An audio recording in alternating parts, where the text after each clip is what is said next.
moments in a man's life when something feels slightly off. Not in a dramatic way, not in a way you can easily point to. It's quieter than that. Like a shift in the air when someone enters your world emotionally before they ever say a word. And if you've been feeling that lately, don't rush to dismiss it. Because sometimes what you're sensing isn't imagination, it's recognition, without confirmation. Now, I'm not here to tell you a fairy tale about destiny or some perfect romantic timing that magically solves everything. I'm a psychologist, and I've spent enough years sitting across from people who almost knew something was happening, but talked themselves out of it. And I want to talk to you about that space. That strange in-between space where someone may already feel deeply drawn to you, but hasn't said it, or can't say it yet, or doesn't even fully understand it themselves. You might notice small things, a message that comes a little faster than it should, a hesitation before they leave a conversation, a softness in their tone that doesn't match anyone else they talk to. And then, this is the part men often miss, you feel a kind of pressure in your own mind to stay logical and not read too much into it. But here's what I've learned. When something matters emotionally, the mind rarely announces it clearly. It leaks. And sometimes, people leak feelings before they ever confess them. If you're watching this alone right now, I want you to pay attention, not to me, but to your memory. Think of that one person who has been occupying more of your attention than feels reasonable. Not because they're loud in your life, but because they're consistent in your mind. And ask yourself something uncomfortable. Why them? Not in a fantasy way, in a grounded, honest way. What is it about the way they show up, or don't show up, that keeps pulling your attention back? Because this is where things get psychologically interesting. We often assume that if someone has feelings, they will say it directly, cleanly, clearly. But real emotional life is rarely that organized, especially for people who are careful with their emotions, or afraid of being misread, or already carrying past experiences that taught them to hide what they feel until they're sure it's safe. So instead, they hover. They stay present but not fully revealed. And you, without realizing it, start to feel that tension. Not enough distance to forget them, not enough clarity to understand them, just enough to keep wondering. If this is starting to feel uncomfortably familiar, stay with me. And if you want more conversations that explore these quieter psychological dynamics, not the loud advice but the real patterns underneath, go ahead and subscribe. You might find that what you're feeling has a language you haven't been given yet. Because we're just getting into what this really means. Let me slow this down with you, because this is where most men start to second-guess themselves and lose the thread entirely. There's a very specific kind of emotional signal people send when they are holding back something real. It doesn't look like confession. It doesn't even look like flirting most of the time. It looks like a tension that returns without explanation. They leave and come back. They go quiet and then reappear with something small, something casual, something that gives them permission to be there again without having to explain why they left in the first place. And if you're honest, that rhythm starts to live inside you. You begin to notice their absence more than their presence. That's usually the first sign something emotionally meaningful is forming, not the presence itself, but the space they leave behind. Now here's where your mind can trick you. You might start building a narrative. Maybe I'm imagining it. Or the opposite. They must feel something strong. Both are attempts to stabilize uncertainty. The brain hates emotional ambiguity. It will rush to fill the gap with either doubt or fantasy. But what I want you to sit with is neither of those, just the pattern. Because when someone is developing serious feelings, especially feelings they don't feel safe expressing yet, they often become inconsistent in ways that feel oddly personal. Not disrespectful, not dismissive, just unstable in proximity. Close, then distant. Warm, then controlled. And here's the part I need you to hear carefully.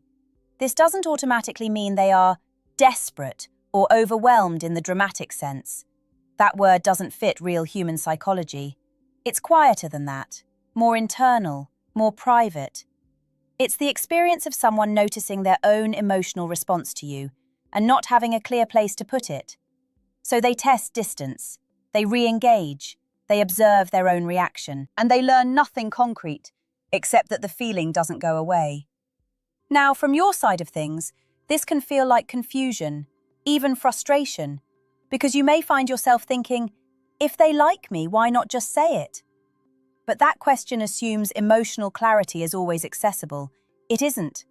Many people don't confess feelings because they're still trying to understand whether those feelings are safe, reciprocal, or even real enough to name. So instead, they stay in orbit, and you become aware of them in a way that feels slightly intrusive, not because they are doing anything wrong, but because your attention keeps returning to something unresolved. If you've ever found yourself rereading messages, or noticing patterns in how quickly they respond, or feeling a subtle emotional shift when they appear again after silence, you're not just overthinking. You're perceiving structure beneath behavior. And the question is no longer whether something is there, it's what you are going to do with the uncertainty of it. There's something I want you to consider that most people miss when they're trying to decode someone's feelings. It's not just what the other person is doing, it's what your nervous system starts doing around them. Because attraction, real attraction, the kind that lingers, doesn't only live in thoughts. It shows up in how alert you become, how quickly you notice small changes, how certain moments stick longer than they should. You might tell yourself, I'm just interested. But interest alone doesn't usually create that level of internal monitoring, that quiet scanning, that subtle anticipation before a message arrives, or doesn't. And if you felt that, there's a reason.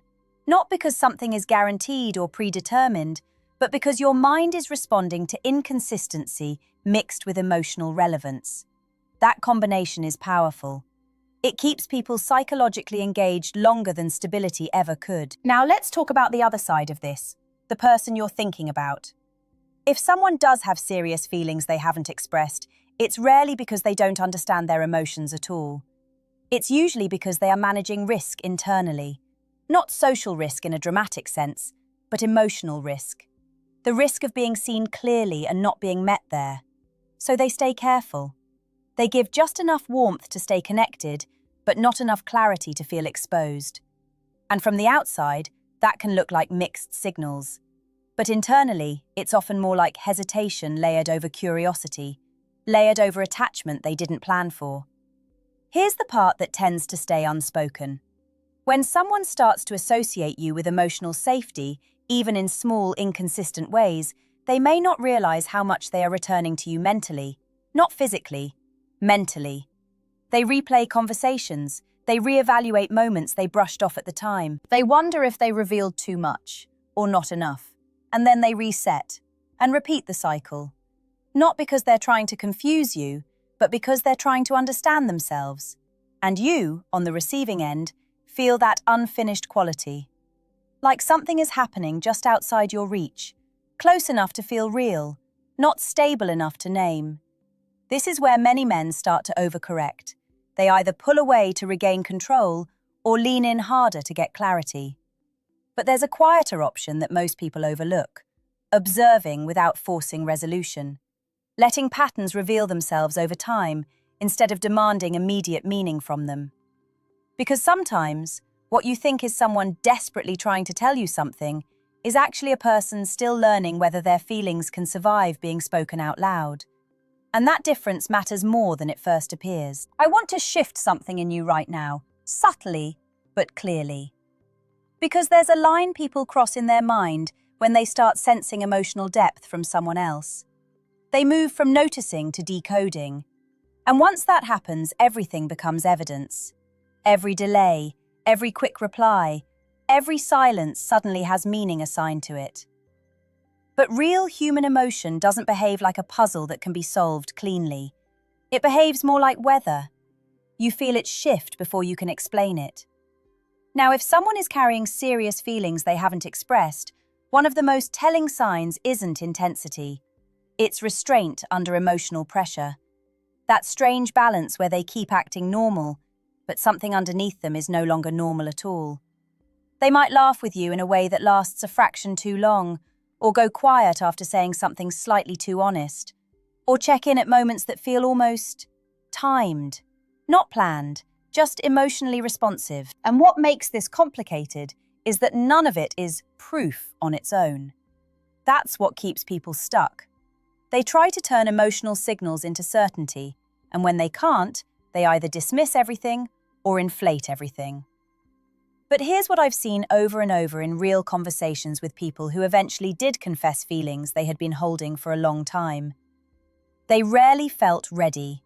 They felt pulled toward honesty and pulled toward self-protection at the same time. So what you see externally is a kind of controlled closeness. They stay near your emotional space, but they don't fully enter it. Not because they're playing games, but because they're managing internal tension they don't yet know how to resolve.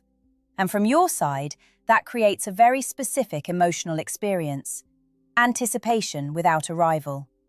You start to feel like something should happen, something should be said, something should finally make sense. But it doesn't. So you begin to fill the silence with interpretation. And this is where I need you to be careful, not skeptical in a dismissive way, but grounded. Because not every strong feeling leads to confession, and not every consistent attention pattern means hidden love. Sometimes people are simply emotionally warm, or naturally attentive, or navigating their own ambiguity without it being centered on you at all. But when it is centered on you, when you become a recurring emotional reference point for someone, it leaves traces. Not dramatic ones, small ones, repetition, return, reluctance to fully disconnect. And what makes this psychologically intense is that it can keep your attention suspended for a long time if you're not aware of how your mind is participating in it. So the real question isn't, what are they feeling? It becomes, what is this dynamic doing to my clarity? Because clarity is the first thing to get distorted when emotional uncertainty feels meaningful. At some point, you stop chasing signals and start noticing something more uncomfortable.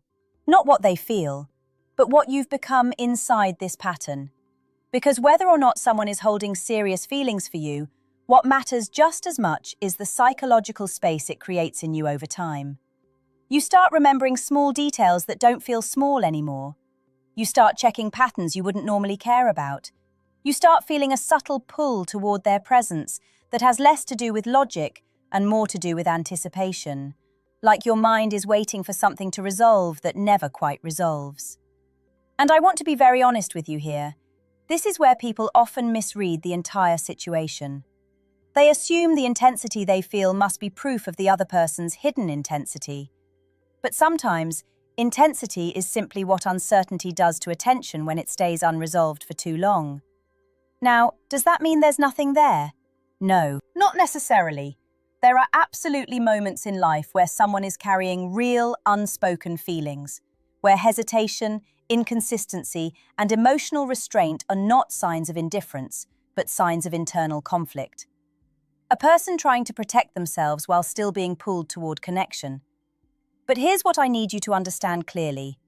Even if someone does feel something deeply for you, your life cannot be built on what remains unspoken. Not because feelings aren't real, but because silence is not a relationship structure. It's a state of waiting. And waiting, emotionally, is never neutral. It changes how you see yourself. It changes what you tolerate. It changes how you interpret your own instincts. So when I hear this idea, someone very special has serious feelings for you and is desperate to tell you, I don't want you to think of it as destiny approaching you. I want you to think of it as something more grounded. If someone truly has feelings, they will eventually move toward clarity, even if imperfectly, even if slowly, even if awkwardly. Real emotion doesn't stay permanently trapped in silence forever. It pushes toward expression because it becomes harder to hold than to release. But your role in this is not to decode every fluctuation of behavior until you get certainty. Your role is to stay anchored in your own awareness, to notice when curiosity becomes fixation, to notice when attention becomes emotional dependence on unpredictability, and to allow space for something more stable than guessing. Because the truth is, if someone has something real to say to you, life has a way of making that moment unavoidable. Not dramatic, not cinematic, just clear. And until that clarity arrives, the most powerful position you can hold is not pursuit, not assumption, not denial. It's grounded awareness. The kind that lets you see someone fully without losing yourself in what you still don't know. And if you've made it this far, it probably means part of you already understands that distinction. Not everything felt deeply is meant to be acted on immediately, and not everything uncertain is meant to be solved alone in your mind. Sometimes, it's just meant to be seen, clearly enough that it stops controlling you.